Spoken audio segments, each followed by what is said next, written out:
सोचो अगर मैं तुमसे पूछूं कि गॉड ऑफ वॉर के नॉर्थ सागा का सबसे इंपॉर्टेंट कैरेक्टर कौन है, तो तुम शायद क्रेटोस, एट्रियस, थॉर या ओडिन का नाम लोगे। लेकिन सच ये है कि एक ऐसा कैरेक्टर है जो पूरी स्टोरी को कंट्रोल करता है, फिर भी उसके पास स्क्रीन टाइम बहुत कम है। उस कैरेक्टर का नाम है लोफे, जिसे हम फे के नाम से जानते हैं। एक जायंट, एक लेजेंडरी वॉरियर, क्रेटोस की वाइफ और वो औरत जिसने अपनी डेथ के बाद भी पूरी दुनिया को फ्यूचर बदल दिया। आज की वीडियो में हम जानेंगे फे की कंप्लीट स्टोरी, उसका पास्ट, उसकी पावर्स, क्रेटोस से उसकी मुलाकात, प्रोफेसी का सच और वो सीक्रेट जो बहुत से प्लेयर्स मिस कर देते हैं। चैप्टर 1, लोफे कौन थी? फे का असली नाम था लोफे। वो जोटनार यानी जायंट्स की रेस से बिलोंग करती थी, लेकिन वो कोई ऑर्डिनरी जायंट नहीं थी। उसका टाइटल था लोफे द जस्ट। ये टाइटल उसे इसलिए मिला क्योंकि वो हमेशा सच और इंसाफ के लिए खड़ी होती थी। जब ओडिन अपनी पावर्स बढ़ाने के लिए जायंट्स को ख़त्म कर रहा था, तब बहुत कम लोग उसके सामने खड़े होने की हिम्मत करते थे। उनमें से एक थी लोफे। चैप्टर 2, ओडिन क्यों डरता था?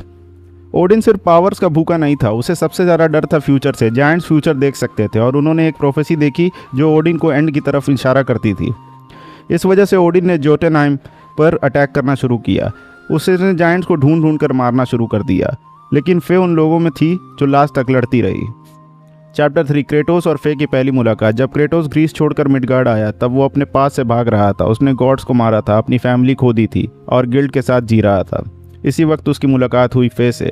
गेम कभी क्लियरली नहीं बताते कि उनकी पहली मीटिंग कैसे हुई, लेकिन रैग्नारॉक के फ्लैशबैक से पता चलता है कि फे ने क्रेटोस के अंदर वो इंसान देखा जो खुद क्रेटोस भी भूल चुका था। एक प्रोटेक्टर, ना कि सिर्फ एक किलर। यही से उनकी कहानी शुरू हुई।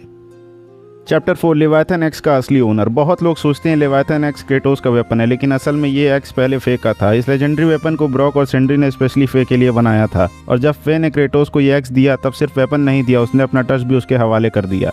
इसी एक्स के साथ क्रेटोस पूरी नॉर्थ सागा से लड़ता है।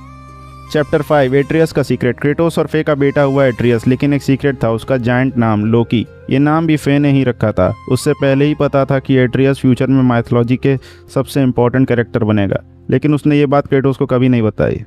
चैप्टर 6, सबसे बड़ा सीक्रेट। यहाँ स्टोरी और इंटरेस्टिंग हो जाती है। जायंट्स फ्यूचर देख सकते थे और फे ने भी फ्यूचर देखा था। उसने देखा था अपनी डेथ, क्रेटोस की जर्नी, एट्रियस का फ्यूचर और रैग्नारॉक तक की कहानी। मतलब जो कुछ हम गॉड ऑफ वॉर 2018 और रैग्नारॉक में देखते हैं, उसका बहुत बड़ा हिस्सा फे पहले ही जान चुकी थी। चैप्टर 7, फे की लास्ट विश। मरने से पहले फे ने क्रेटोस से सिर्फ एक रिक्वेस्ट की, मेरी एशेस को रियाम के सबसे ऊंचे पीक से उड़ा देना। क्रेटोस को लगा ये सिर्फ उसकी लास्ट विश है, लेकिन असल में ये एक केयरफुली प्लान्ड मिशन था। इसी जर्नी में क्रेटोस का और एट्रियस की मुलाकात होती है, बाल्डर से, फ्रेया से, मिमिर से, वर्ल्ड सरपेंट से, और धीरे धीरे पूरी प्रोफेसी एक्टिवेट हो जाती है। चैप्टर 8, जोटनहाइम का शॉकिंग ट्रूथ। वीडियो गेम का सबसे इमोशनल मोमेंट तब आता है जब क्रेटोस और एट्रियस फाइनली जोटनहाइम पहुंचते हैं।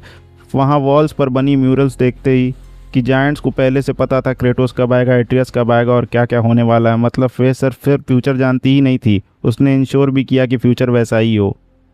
चैप्टर 9, रैग्नारॉक में फे। गॉड ऑफ वॉर रैग्नारॉक में हमें फे ने फ्लैशबैक देखने को मिलते हैं। उन फ्लैशबैक्स में एक अलग ही साइड नज़र आती है। वो सिर्फ वॉरियर नहीं थी, वो फिलोसोफर भी थी। उसने क्रेटोस को सिखाया कि इंसान अपने पास से डिफाइन नहीं होता, बल्कि अपनी चॉइसेस से होता है। ये लाइन क्रेटोस की पूरी पर्सनैलिटी चेंज कर देती है। इसी वजह से वो एट्रियस के लिए एक बेटर फादर बन पाता है। चैप्टर 10, क्या फे ओडिन को हरा सकती थी? ऑफिशियल गेम्स कभी नहीं कहते कि फे ओडिन से स्ट्रॉन्गर थी, लेकिन इतना ज़रूर दिखाया गया कि ओडिन उसे सीरियसली लेता था और उसके रहते हुए क्रेटोस और एट्रियस को ढूंढ नहीं पाया। फैंस का मानना है अगर फे जिंदा होती तो रैग्नारॉक की कहानी काफ़ी अलग होती। ये सिर्फ एक फ़ैन थ्योरी है, ऑफिशियल फैक्ट नहीं। एंडिंग। जब भी हम गॉड ऑफ वॉर के बारे में बात करते हैं, हम क्रेटोस को याद करते हैं, एट्रियस को याद करते हैं, थॉर, ओडिन, फ्रेया, लेकिन असली मास्टर पॉइंट शायद हमेशा से फे ही थी। उसने अपनी लाइफ में भी सबको प्रोटेक्ट किया और अपनी डेथ के बाद भी पूरी दुनिया का फ्यूचर बदल दिया। इसीलिए फे सिर्फ क्रेटोस की वाइफ नहीं थी, वो गॉड ऑफ वॉर की हिडन हीरो थी। अगर वीडियो पसंद आई तो लाइक करो, चैनल को सब्सक्राइब करना और कमेंट्स में भी बताना कि अगली लोर वीडियो किस कैरेक्टर पर चाहिए, ओडिन, थॉर, टाइलर या बाल्डर। मिलते हैं अगली वीडियो में।